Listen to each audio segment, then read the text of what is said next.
Hi guys, welcome back to super శ్వేతలాక్స్. So ఇవాళ వచ్చేసి మీకు సింపుల్గా నూనె వంకాయ 3 ఇంగ్రీడియంట్స్తో చేసుకుని చూపిస్తా.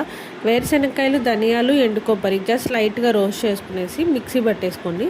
దాంట్లోనే ఆనియన్స్ ఇలా బద్దలుగా మీడియం సైజులో కట్ చేసుకొని వాటిపైనే ఆనియన్స్ వేసేసి మిరప్పొడి లేదంటే పులుసు పొడి లేదంటే కర్రీ పౌడర్ అలా ఏదైనా కూడా మీరు యూస్ చేసుకొని పసుపు, కారం, ఉప్పు అన్నీ ఒకేసారి దీంట్లోనే వేసేసుకోండి.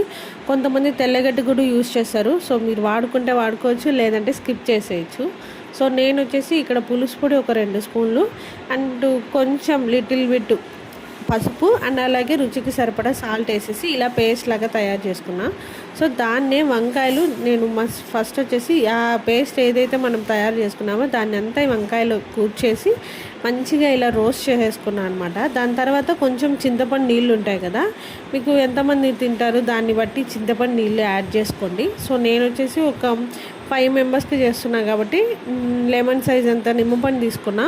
ఆల్రెడీ మాకు కొంచెం పులుపు ఉంటుంది కాబట్టి ఆ మిగిలిన పౌడర్ పేస్ట్ ఏదైతే ఉందో దాన్ని కూడా వేసేసుకొని నీట్గా ఆ చింతపండు పల్పు ఉంది కదా దాన్ని కూడా వేసేసుకోండి. ఒక 20 మినిట్స్ అలా సిమ్లోనే పెట్టి ఉడికించండి.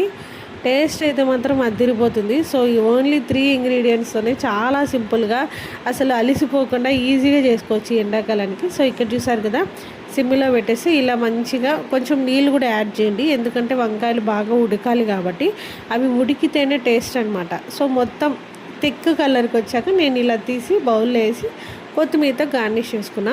సో ఈ ఈజీ రెసిపీ మీకు ఎలా అనిపించింది కామెంట్లో చెప్పండి. సో నాకైతే ఎప్పుడైనా తినాలి అంటే ఇలానే చేసుకుంటాను. సో బాయ్ గైస్, మనం మళ్ళీ కలుద్దాం ఇంకో మంచి వీడియోతో. బాయ్.